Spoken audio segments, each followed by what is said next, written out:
ഇന്നലെ നല്ല ശക്തമായിട്ടുള്ള മഴയായിരുന്നു കേട്ടോ, വെളുപ്പിന് വരെ. ഇതിപ്പോൾ 5:44 നമ്മളുടെ മനോഹരമായ കാർമേഘം മൂടിക്കെട്ടിയ പ്രഭാതമാണ് ഈ കാണുന്നത്. 2 ദിവസമായിട്ട് ഈ ചെടികളുടെ ഇതൊക്കെ ഒന്ന് കട്ട് ചെയ്ത് വിടണമെന്ന് വിചാരിക്കുന്നുണ്ട്. പക്ഷെ മഴ കാരണം തീരെയും കൊണ്ടുവരാൻ പറ്റുന്നില്ല. കാരണം മഴ പെയ്ത് കഴിയുമ്പോഴേക്കും എല്ലാം ഇങ്ങനെ നനഞ്ഞ് കുതിർന്ന് നിൽക്കുന്ന ഒരവസ്ഥയാണ്. അപ്പം ഇപ്പം മഴ കുറച്ച് തോർന്നിട്ടുണ്ട്, പക്ഷെ ഇനിയും മഴ പെയ്യണ അവസ്ഥയാണ്. അപ്പം ഞാൻ വിചാരിച്ചു ഇനിയിപ്പോൾ ഇതൊക്കെ എന്തായാലും വിട്ട ഭാഗത്തൊന്നും അങ്ങനെ തളിര് വരാത്തതും കൂടി ഞാൻ അങ്ങ് വെട്ടിവിടണം കേട്ടോ. ഈ റോസാപ്പൂവൊക്കെ വന്നിട്ട് ഇപ്പോൾ കുറേ ദിവസമായേ. അപ്പം തീരെ ഞാൻ എപ്പോഴും നമ്മൾ ഈ എന്തെങ്കിലും ചെയ്യണമെങ്കിൽ ആ സമയത്ത് ഓർത്ത് അങ്ങ് ചെയ്താൽ കേട്ടാ. പിന്നെ ആട്ടെ എന്ന് വിചാരിച്ചു കഴിഞ്ഞാൽ ഇതുപോലെയാണ്, മറന്നു പോകും. അപ്പം എന്തായാലും ഇങ്ങനെ ചെടി നശിച്ചു പോകാൻ പാടില്ലല്ലോ. അപ്പം അത് കാരണം അതൊക്കെ ഒന്ന് വെട്ടിവിട്ട്, അപ്പം അതാ നമ്മുടെ ഈ കറിവേപ്പിലയുടെ ഒന്ന് നീളം വെച്ചിട്ടുണ്ട് വെട്ടിവിട്ടതുകൊണ്ട്. പക്ഷെ അതിന്റെ തണ്ടിന് അത്ര അങ്ങോട്ടൊരു കനവില്ല കണ്ടോ. ഇതിപ്പോ പുതിയ തളിര് മേപ്പോട്ട് വന്നതാണ്.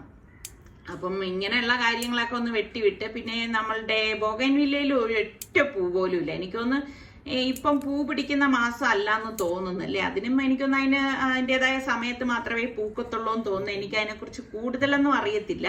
നമ്മുടെ ഈ കോവലിലാണെങ്കിലും കോവയ്ക്കൊന്നുമില്ല. മഴ പെയ്തിട്ട് അതിന്റെ പൂവെല്ലാം പൊഴിഞ്ഞു പോയിട്ടുണ്ട്. ഇപ്പൊ കണ്ടോ, മൊത്തത്തിൽ ഒരൊറ്റ പൂവില്ല. അത് കഴിഞ്ഞപ്പോൾ ഞാൻ മുറ്റം അടിക്കാനായിട്ട് വന്നു. അപ്പം ഇപ്പോൾ അതാ കാറൊന്നും ഇല്ലാത്തത് കൊണ്ട് ഇവിടെ ഒന്ന് മുറ്റമെല്ലാം അടിച്ച് വൃത്തിയാക്കാമെന്ന് വിചാരിച്ചു. അപ്പം എനിക്കാണെങ്കിൽ ഭയങ്കര ഇഷ്ടമുള്ളൊരു സംഭവമാണ് കേട്ടോ മുറ്റം അടിക്കാനായിട്ട്. പണ്ടത്തെ വീട്ടുകാരൊക്കെ ആണെങ്കിൽ എപ്പോഴും രാവിലെ എഴുന്നേറ്റ് ഉടൻ വീടിന് ചുറ്റുമുള്ള മുറ്റം അടിക്കണതൊക്കെ നമ്മളിങ്ങനെ കാണാറില്ലേ. പക്ഷെ നമുക്ക് അധികം മുറ്റമൊന്നുമില്ല. പഴയ വീടിനെ അപേക്ഷിച്ച് ഇവിടെ ഇത്രയെങ്കിലും മുറ്റം ഉണ്ടെന്ന് പറയാം. അപ്പൊ എനിക്ക് ഭയങ്കര ഇഷ്ടമാണ് കുറ്റിച്ചൂല് കൊണ്ട് ഇങ്ങനെ മുറ്റം അടിക്കണം. പ്രത്യേകിച്ച് ആ ചൂലിന്റെ സൗണ്ടൊക്കെ ഇങ്ങനെ കേൾക്കാൻ ഭയങ്കര ഇഷ്ടമാണ് കേട്ടോ. അപ്പോൾ ഈ വണ്ടിയൊക്കെ ഇങ്ങനെ കയറിയിട്ട്, അതായത് മഴ പെയ്ത് കിടക്കുമ്പോൾ നമ്മൾ ഈ ടയറിൽ ചെളി വന്നിട്ട് ഇതുപോലെ കയറ്റി ഇടുമ്പോഴേക്ക് അവിടെ ചെളി പിടിച്ചിട്ടുണ്ട്. അപ്പോൾ അതൊക്കെ ഒന്ന് വെള്ളം ഒഴിച്ചൊന്ന് കഴുകിയെടുക്കണം. അപ്പോൾ ഇത് പെട്ടെന്ന് നമുക്ക് വൃത്തിയാക്കി എടുക്കാൻ പറ്റും കേട്ടോ. അതാണ് ഇതിന്റെ ഈ സ്റ്റോൺ ഇട്ടതിന്റെ ഒരു ഗുണം എന്ന് പറയുന്നത്. അഴുക്കാവത്തേൽ എപ്പോഴും നല്ല നീറ്റായിട്ട് തന്നെ കിടക്കും. എനിക്ക് ഇന്റർലോക്ക് ഇട്ടതിൽ നിന്നും ഭയങ്കര ഇഷ്ടമായത് ഇതാണ് കേട്ടോ. നമ്മുടെ പഴയ വീട്ടിൽ ഇന്റർലോക്കാണ് ചെയ്തിരിക്കുന്നത്. അതിലാണെങ്കിൽ അഴുക്കൊക്കെ പിടിക്കും കേട്ടോ. പക്ഷെ ഇതിൽ അഴുക്ക് പിടിക്കത്തേ ഇല്ല. നമ്മളിങ്ങനെ പൊടിയും അങ്ങനെ അധികം ഉണ്ടാവത്തില്ല കേട്ടോ. പിന്നെ ഇതിപ്പം ഞാൻ പറഞ്ഞില്ലേ, എനിക്ക് എൻ്റെ ഒരു ആഗ്രഹം കൊണ്ടും പിന്നെ ഈ വണ്ടി കയറ്റിയുള്ള കുറച്ച് അഴുക്കുള്ളത് കൊണ്ടുമാണ് ഇതായിപ്പോൾ ഒന്ന് കഴുകിയെടുക്കുന്നത്. ഇനി ഞാൻ ഹെൽത്തി ആയിട്ടുള്ള ഒരു ബ്രേക്ക്ഫാസ്റ്റ് ഐറ്റമാണ് റെഡിയാക്കാൻ പോണത്. അപ്പൊ അതിന് വേണ്ടിയിട്ട് ഇപ്പൊ ഞാൻ സോയ ചങ്ക്സ് എടുത്തിട്ടുണ്ട്. അപ്പൊ ഈ സോയ ചങ്ക്സ് നല്ല തിളച്ച വെള്ളം ഒഴിച്ചൊരു 10 മിനിറ്റ് മാറ്റി വെക്കും. 10 മിനിറ്റിന് ശേഷം നന്നായിട്ട് പിഴിഞ്ഞെടുത്തിട്ടാണ് നമ്മളിത് തയ്യാറാക്കുന്നത്. അപ്പൊ നമുക്കിനി ആദ്യം തന്നെ ഇത് തിളച്ച വെള്ളം ഒഴിച്ച് വെക്കാം.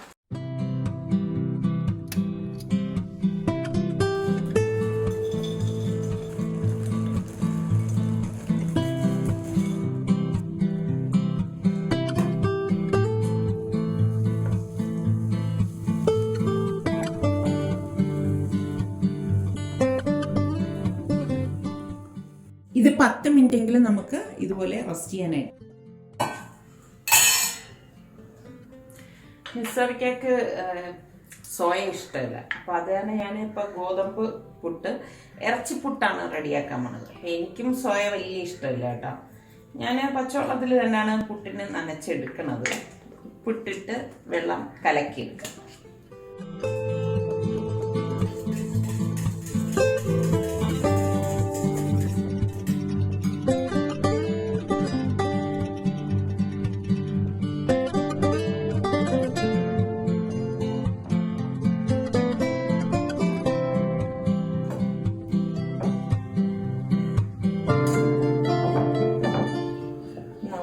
പുട്ടിന് ഇതാ നനച്ചെടുത്തിട്ടുണ്ട്. അപ്പം ഇതൊന്ന് ഒരു 5 മിനിറ്റ് ഒന്ന് ഞാൻ മാറ്റി വെക്കണം. അപ്പം ഈ സമയം നമുക്ക് ഇറച്ചിപ്പുട്ടല്ലേ, അപ്പം ഇറച്ചി റെഡിയാക്കി എടുക്കാം.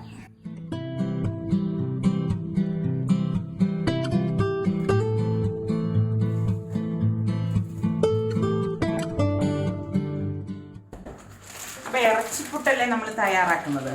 ഞാൻ ഇതാ ബീഫ്, ഉപ്പ്, കുരുമുളക്, ഗരം മസാല, മഞ്ഞൾപ്പൊടി, കുറച്ച് മുളക് പൊടി ഇത്രയും ചേർത്തിട്ട് വേവിച്ചിട്ട് ഫ്രീസറിൽ വെക്കാണ് ചെയ്യണം, തണുത്ത ശേഷം കേട്ടോ.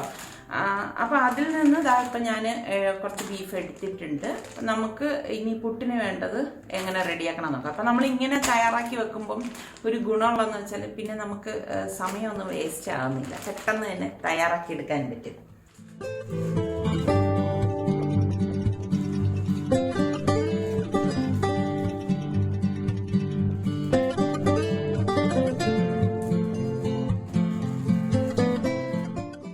ആദ്യം തന്നെ ഞാനിതൊന്ന് ഡീഫ്രോസ്റ്റ് ചെയ്യണേ.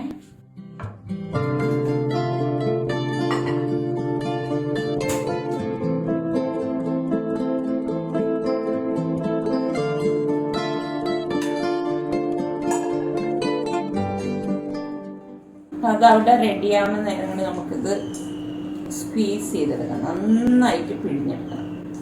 എന്താണ്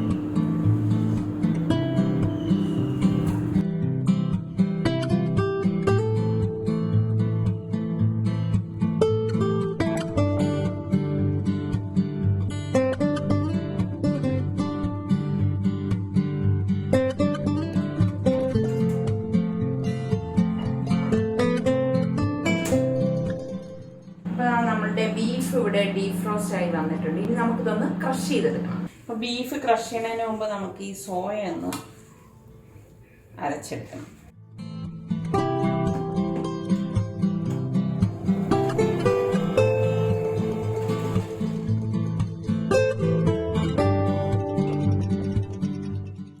ഇതുപോലെ നമ്മളിതൊന്ന് അരച്ചെടുക്കണം. അപ്പം ഞാൻ ഇതൊരു ബൗളിലേക്ക് മാറ്റിയിട്ട് ഇനി ബാക്കിയുള്ളതെല്ലാം ഇതുപോലെ തന്നെ നമുക്ക് അരച്ചെടുക്കാം.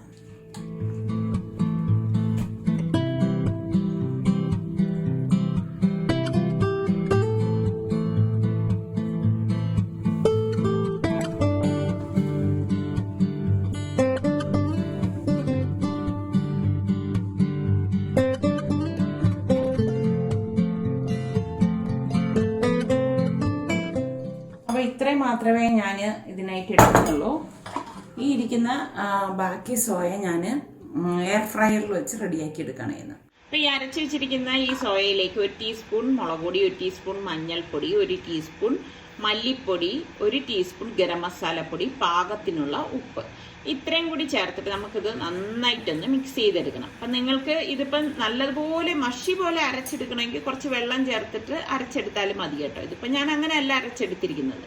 അപ്പം ഇതിലേക്ക് ഒരു പിടുത്തം കിട്ടാൻ വേണ്ടി ഞാനിവിടെ 1/4 കപ്പ് ഗോതമ്പ് മാവും കൂടി ചേർത്ത് കൊടുക്കാണ്. ചേർത്തിട്ട് നന്നായിട്ടൊന്ന് വീണ്ടും ഒന്ന് കുഴച്ചെടുത്തിട്ട് ഞാനിപ്പോൾ ഇതൊരു 5 മിനിറ്റ് ഒന്ന് മാറ്റി വെക്കണം. അപ്പം ഈ സമയം കൊണ്ട് നമുക്ക് ഈ സോയയിലേക്ക് 1.5 ടീസ്പൂൺ മുളക് പൊടി, 1 ടീസ്പൂൺ മഞ്ഞൾപ്പൊടി, 1 ടീസ്പൂൺ ഗരം മസാലപ്പൊടി, പാകത്തിനുള്ള ഉപ്പ്, പിന്നെ ഞാൻ കസൂരി മേത്തി ഇതുപോലെ ഒന്ന് കൈകൊണ്ട് തിരുമ്മി ഇട്ട് കൊടുക്കുന്നുണ്ട്. അപ്പോൾ അതൊക്കെ ഇടുമ്പോൾ ഒരു പ്രത്യേക ടേസ്റ്റാണ് കേട്ടോ. എന്നിട്ട് എല്ലാം ചേർത്തിട്ട് നന്നായിട്ടൊന്ന് മിക്സ് ചെയ്ത് കൊടുക്കാം.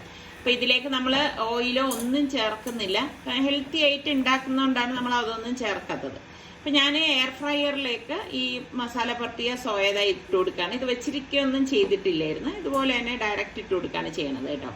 ഇനി നമുക്ക് ഇത് എയർ ഫ്രയർ ചെയ്തെടുക്കാം. ഞാനൊരു 180 ഡിഗ്രി സെൽഷ്യസിൽ ആദ്യം ഒരു 31 മിനിറ്റ് വെക്കുന്നുണ്ട്. 31 മിനിറ്റ് ഒന്നും എടുക്കത്തില്ല കേട്ടോ. അപ്പം അതിനിടയിൽ നമുക്കത് തിരിച്ചു കൊടുക്കണം. അപ്പം നമ്മളുടെ ബീഫ് ഞാനൊന്ന് ക്രഷ് ചെയ്തെടുക്കുകയാണ്.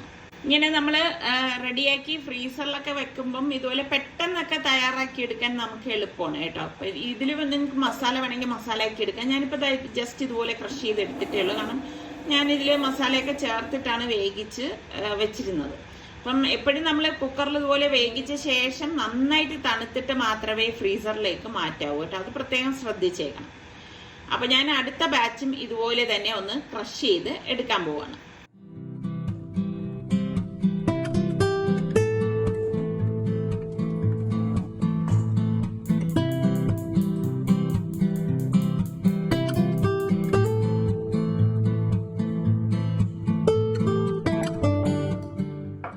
നമുക്കിനി ഒരു ക്യാപ്സിക്കം, തക്കാളി, സവാള ഇത് ഇത്രയൊന്ന് അരിഞ്ഞെടുത്തിട്ട് വരാം.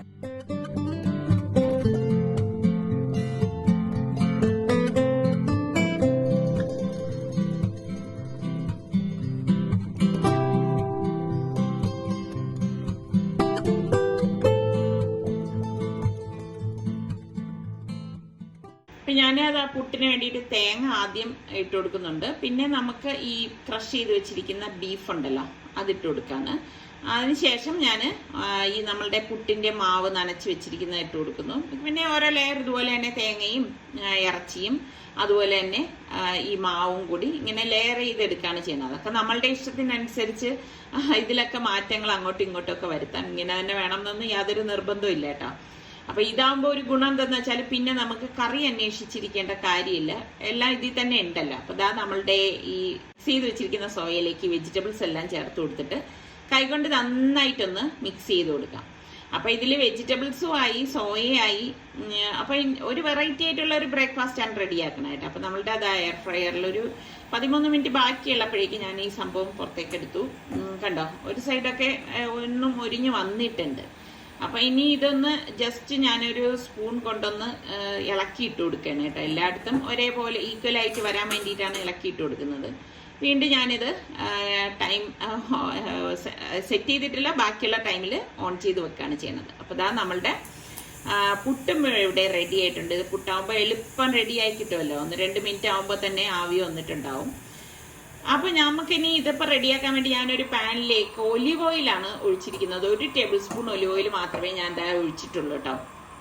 എന്നിട്ട് നമ്മളുടെ ഈ കൂട്ടുണ്ടല്ലോ അത് ഞാനിങ്ങനെ ഉരുളയാക്കിയിട്ട് അതിൽ തന്നെ വെച്ചൊന്ന് പരത്തിയെടുക്കുകയാണ് ചെയ്യണത്. ശരിക്കും കഴിക്കുന്നവർക്ക് ഒരു ഒറോട്ടിയൊക്കെ കഴിക്കുന്ന ആ ഒരു രീതിക്ക് കിട്ടാൻ വേണ്ടിയിട്ടാണ് ഞാൻ ഈ ഒരു രീതിയിൽ എടുക്കണത് കേട്ടോ. എന്നിട്ട് പാനിൽ വെച്ച് തന്നെ കൈകൊണ്ട് ഇതുപോലെ ഒന്ന് പരത്തി കൊടുക്കും. അപ്പോൾ ഇത് മഷി പോലെ അരച്ചെടുക്കാത്തത് കൊണ്ട് തന്നെ മറിച്ചിടാനും കുറച്ച് ബുദ്ധിമുട്ട് വരും കേട്ടോ. അപ്പോൾ നിങ്ങൾ അരച്ചെടുക്കുമ്പം പേസ്റ്റ് പോലെ ഒന്ന് അരച്ചിട്ട് ഇതുപോലെ മിക്സ് ചെയ്തെടുത്താൽ മതി. അപ്പോൾ പെട്ടെന്ന് നമുക്ക് മറിച്ചിടാൻ പറ്റും. ഇപ്പം കാഴ്ചയിൽ ഒരു ഓംലേറ്റ് പോലെയൊക്കെ തോന്നുമെങ്കിലും ടേസ്റ്റ് നല്ല വ്യത്യാസമാണ് കേട്ടോ. അപ്പോൾ ഇതാ ഒരു കട്ട്ലറ്റ് തിന്നണ ടേസ്റ്റാണ് നമുക്കിത് കഴിക്കുമ്പോൾ കിട്ടുന്നത്. അപ്പോൾ ഇതാ നമ്മളുടെ പുട്ട് അടുത്ത റെഡി ആയപ്പോഴേക്കും ഞാൻ മാറ്റിയിട്ടുണ്ട്. ഇത് എയർ ഫ്രയറിൽ എടുത്താണ്. ഒന്ന് കഴിച്ചിട്ട് പറ സുലു, കഴിച്ചിട്ട് കറക്റ്റ് പറ. നീ അത് കഴിച്ചു നോക്ക്, എങ്ങനെയുണ്ട് സലു?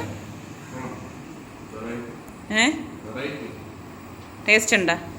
കെച്ചപ്പും കൂട്ടി കഴി.